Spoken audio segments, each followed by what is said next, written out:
You know, I have to admit it. I was wrong about Loki.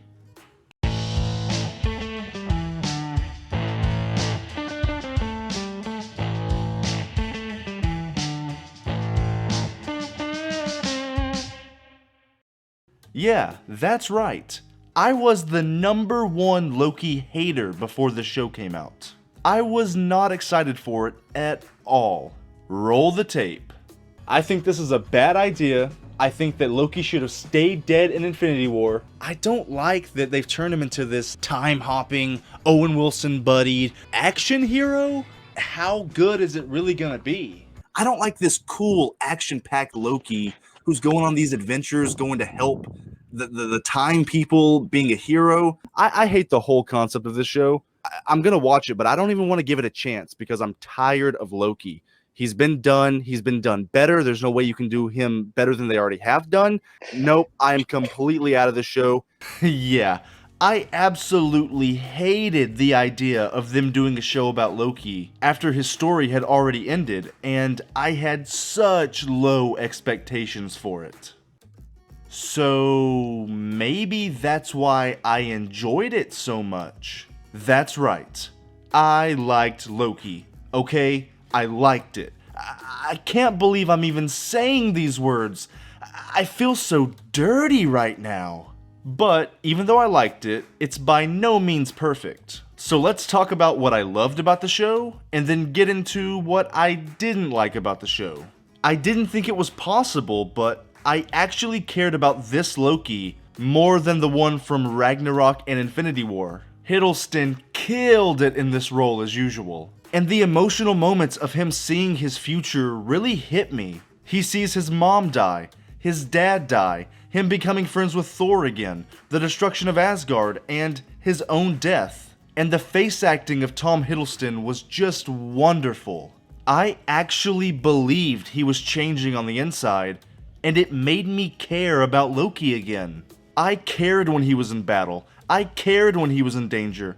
I cared about his mission. And the thought of Loki falling in love and having a sappy romance makes me sick. But I actually liked that too. We've never seen Loki have feelings for anyone before, and it was interesting to see him fall for someone who was so much like himself. He is such a narcissist and self-loving person that it made total sense. I understood why he was so fascinated by Sylvie, and that really worked for me. And speaking of Sylvie, she was aight. Honestly, I was a bit disappointed that they set her up as this big badass villain for 2 episodes. Then she turns into a generic love interest for Loki. But like I said, I enjoyed their chemistry so much that I can look past it. Her acting was pretty good, and she had a few great moments, like the train scene when she opens up and when she's fighting Loki in the final episode. She didn't blow me away, but she wasn't bad. Much overshadowed by other characters on this show. Like Mobius!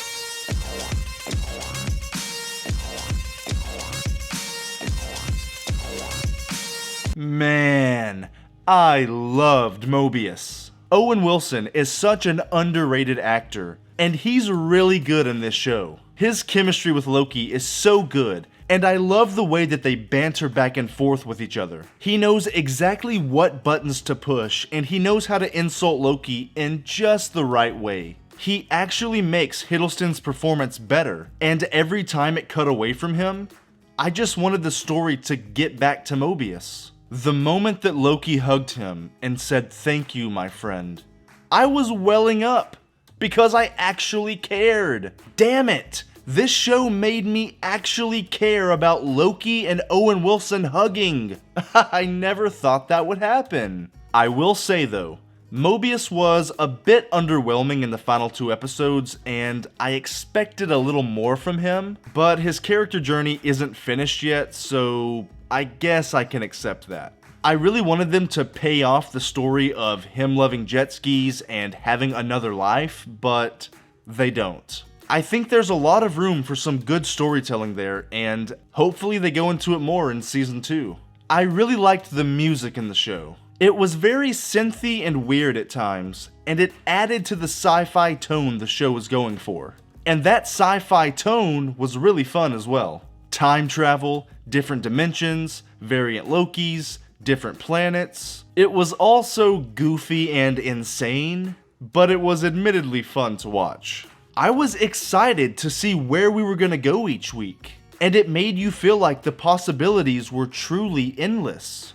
Hunter B-15, Renslayer, Kang, and all the other supporting cast were okay. Old Man Loki was the only other character that was truly badass. When he created that illusion of Asgard and finally found his glorious purpose, it was awesome and I actually cared. But B-15 was kind of boring and I didn't love her line delivery. Ravonna was pretty good, but she didn't have much to her character. And Fake Kang was interesting. I think Jonathan Majors had a good performance, but it felt like he was in a different show than everybody else. The show was goofy, but this guy was absolutely insane. He was talking like this, and cackling, and jumping on tables and going crazy. And it was kind of jarring. The whole show led up to this moment. Every twist and turn, every reveal, every journey led them to this final moment. And it was a crazy guy talking for 25 minutes. I was a bit disappointed with it, and the final episode of the season has no rewatch value to me because it's just exposition. I hate episodes like that. The show then left us on a big cliffhanger, and I felt that it was kind of cheap. After everything we went through with these characters, there is no real payoff, no satisfying conclusion to anything. It was purely set up for future MCU projects. I didn't love that, and I'm still a bit conflicted with how I feel about it. But while we're on the negatives, I think a lot of the time stuff was confusing as well. Some of the rules of the show didn't make sense, Kang's explanation of things was very confusing and sloppy, and I still have so many questions. Out of everybody ever in existence, why would Kang pick 2 variant Lokis to replace him as the Timekeeper? Why not Steve Rogers, Nelson Mandela, Gandhi, Socrates, Martin Luther King Jr., or Jesus Christ? Okay, let's say that he needed someone that was okay with making the tough decisions and wouldn't get attached to people. There are still thousands of people that would have been better than Loki. I just expected things to make a bit more sense after a whole season, but I'm still lost on a few things. A lot of the explanations were just lazy to me. The action in the show was also borderline garbage. Wow, it was bad. Almost every fight had generic choreography, bad editing, and inconsistent power scaling. The only fight I really liked was the final fight between Loki and Sylvie. It was well shot, their moves were cool, and it had some emotional stakes to it. I liked how both Lokis had different opinions on how to deal with the time situation, and it put them at odds with each other.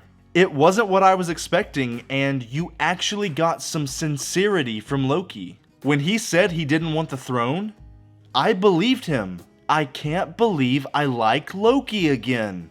This is so crazy. This whole show showed that his life was a facade. He wasn't a maniacal bastard. He was just a boy who always compensated for his shortcomings, and everyone in this show saw right through him and exposed that. It was great. Look, there are a lot of flaws in this show. Bad action, confusing time nonsense, disappointing character arcs, a lack of finality, boring dialogue, subpar side characters, and Loki's stupid f***ing wig. But Loki did so many things right, and it did the one thing this show needed to do. Make me care about Loki. It made me care about the main character of the show, and his performance along with Owen Wilson was enough to propel this show to above average for me. Is it technically a great show? Probably not. I'm not even sure if this is a good show, but I enjoyed it. I can admit that I just sat back and had fun with it. I had a good time watching it, and it made me want to tune in each week to see what was gonna happen. That's all I can really ask for with a TV show, and it did its job. This is my favorite Marvel Disney Plus show so far, and Loki gets 6.5 out of 10 pickles from me. Maybe I won't enjoy it as much when I rewatch it, but for now, I like this show better than WandaVision and Falcon and the Winter Soldier. So there you have it, my spoiler-filled thoughts on Loki. But I want to know what you thought about Loki. Tell me down below because I would love to talk about it with you. Whether you loved it, you hated it, or if you didn't care. No matter what you think, you are free to think it in my comment section. I truly appreciate if you watched this far into the video. I have more videos coming soon, so subscribe to the channel if you want to keep up to date with all of the stupid that I do in the future. And until we meet again, peace out.